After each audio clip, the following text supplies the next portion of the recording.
don't like spending money on a room. I feel like it's a waste. I would rather spend that on money, food.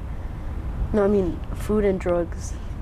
You know, that's my main worries, like food and drugs. Yeah. And sometimes clothes, so that I could look good, so that I could you know, so people want to pick me up, so that I could look, you know, decent. Yeah.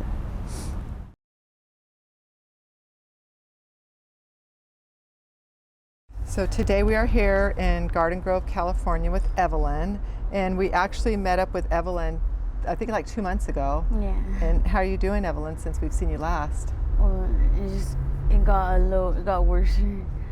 Yeah, like I thought back then like it was hard, but it gotten harder. Yeah, like as you could tell, like I have a bruise on my face, like I was kidnapped. Like I like just in the month of November, I've been raped 3 times. Wow. What's changed out here that's... I don't know. Like, I really don't know. Just like, I've been doing the same thing. And I just like, I guess more people, you know, like more people see me and get to know me. And they just like, you know, there's some streets that I avoid, like Beach and Chapman, because like there's a guy over there that every time he sees me, he not only does he take my money, but he rapes me. Like he literally puts a knife and a gun to my stomach, and you know, and I'm too scared to even tell anybody. Because one time I told one of my guy friends, and I guess my guy friend went to go stab him. So then when I was walking alone and passing by there, he told me, "Hey, you got me stabbed," and I was like, "I'm sorry, I didn't tell him to go on and stab you." And then he raped me right there by AutoZone. So now I just avoid. The only thing I could do is just avoid going over there, and I like, you know, I stay behind the Garden Grove Inn with my friend and my friend Prince. You know, he lets me stay with him in his tent. Like, I just came to go to 7-Eleven. You know, it's rare that I you know, because I used to work. I was like a working girl. I used to, you know, do dates to get money to support my habit. But you know, I'm too scared to even do that now. Yeah. So how do you get money now? I don't know. I have food stamps right now, and like I go to cash it in. Like, you know, I go to cash it in, or thank God I have good friends that help me out to smoke me out when I need to, you know. That's how I support my habit. Like I used to do like a gram a day, and now I survive off like 10, 20. Like, yeah, but it's better than being raped. Yes, for sure. So do you call the cops? Because they... No, the cops are not my friends. Like I feel like they make things worse. Like, because I'm a working girl, I feel like they're just gonna, I don't want them to hurt my feelings, and then they're gonna be like, well, don't you do that anyways? And like, I'm not ready for that answer. Like, I feel like they're just gonna make it worse in the end. Yeah.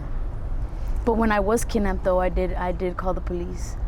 And then I pointed out the house, because I didn't know his name. He didn't tell me his name. He would just tell me his last name. And like, I pointed out the house, and it was in LA County, so I'm not even sure if they got him, because when I pointed out the house, his car wasn't in the driveway anymore. Where did you get kidnapped from?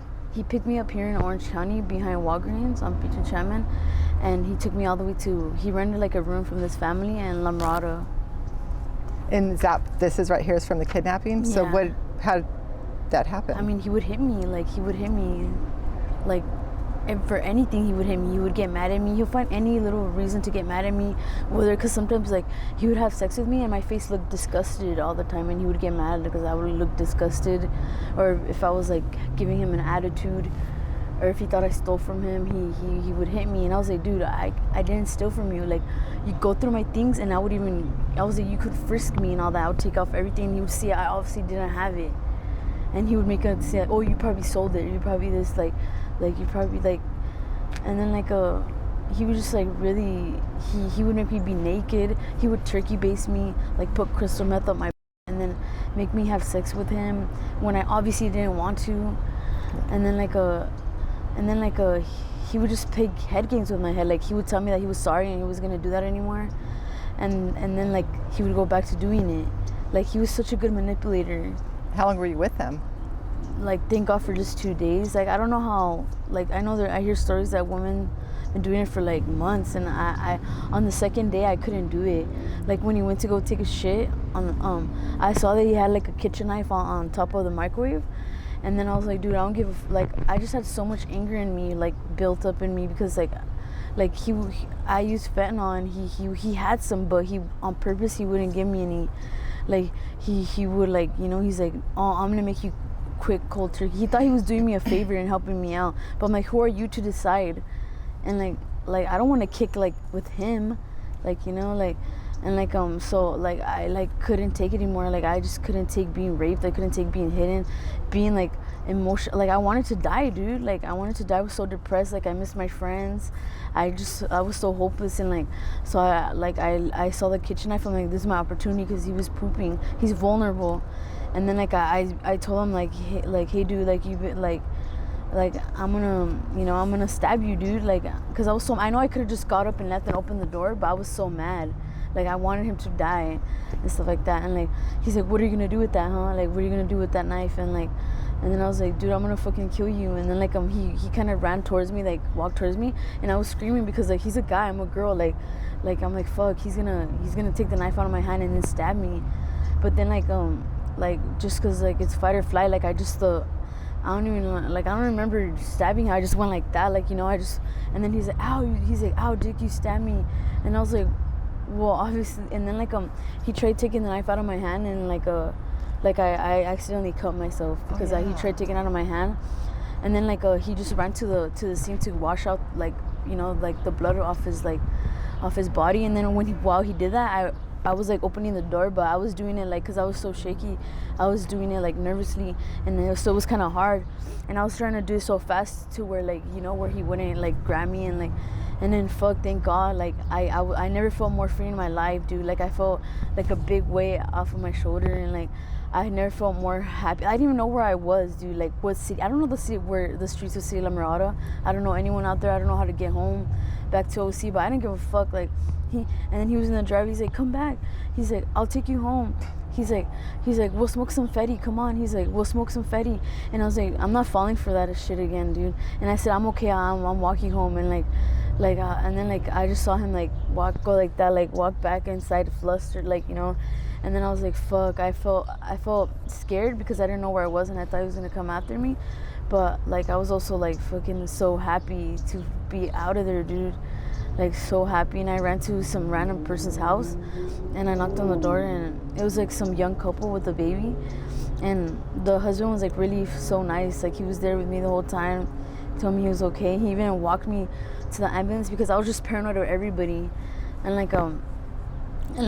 you know, like thank God for that family. And like, you know, and then the ambulance came, and then from then on, it just, you know, came better. And then you ended up back over here on Beach?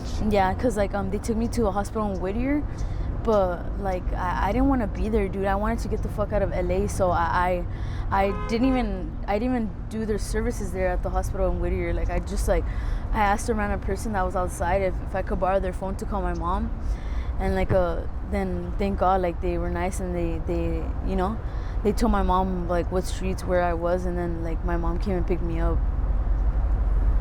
But because I'm a drug addict, like my mom, like I told my mom to just bring me back to Beach Boulevard because I was really dope sick. And that's the thing that sucks. Like, you know, I because of my addiction, I always end up back here. Any chance of you getting sober and going home to your family? I don't know. I want to get sober, but it's just I'm so scared of kicking. So you didn't do any drugs for those 2 days, right? You said you didn't crystal meth. Crystal meth was inserted into my. Wow, I'm sorry that happened to you. My God. I don't know why me and of all people. Like I don't know why me. I'm always so like, you know, I don't do harm to anybody. I don't hurt anybody. I don't know why me. Like maybe because I'm too nice or something. Yeah, they say you're very nice. You're cute and. Yeah. Wow. And it just sucks because now I'm just like I'm just always so paranoid, and then like I just feel like I'm not gonna live very long. Like I feel like, you know, if I keep being out on the street, like somebody's gonna hurt me.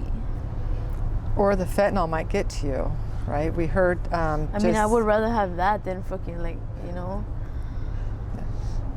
You know Jessica and Stanley, right? Or Yogi in Trouble. Or, Yeah, I know him. Yogi in Trouble. Yeah, he passed away. So, yeah, so you gotta. We heard that the streets are crazy, so you gotta be a wake-up call that, you know, try to get some resources and think about it. And yeah, sorry to say that. Just to hopefully reach out, you know, comes to a point that you're ready to get your life straightened out. And then, wow, sorry, I haven't let all that happen to you. Do you by chance have any social media information in case anybody wants to reach out and help you with some money or some Cash App or? I mean, I have an Instagram. You want to put that down and we can put it on the description of your video.